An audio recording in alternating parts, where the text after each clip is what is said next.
kapluma, ako ay tutula. Ang pamagat ay bilanggo.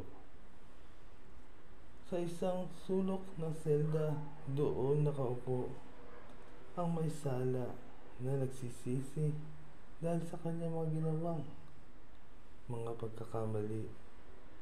Siya'y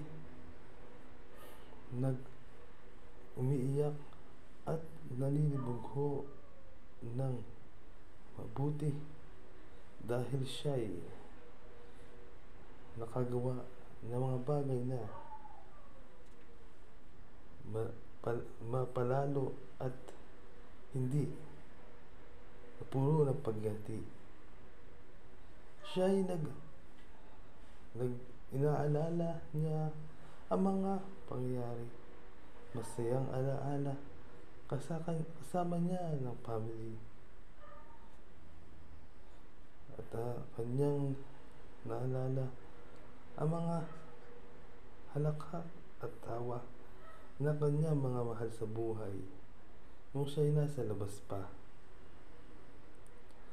Ngayon ay siya'y nalugmok doon sa silid na puno ng surot at malamig tuwing gabi. Walang gaanong bentilasyon at hindi magkakaroon ng magandang moment sa tabi. Lagi lang sanang sa isip ang kanyang paglabas dahil marami pa siyang planong gagawin na mga pangarap na kanyang nais malasap. Gusto niyang paguhin ang kanyang mundo, ang mundong madilim, puno ng gulo. Nais niyang makalaya upang kanyang masilayan muli ang ganda ng buhay na kanyang sinatabi.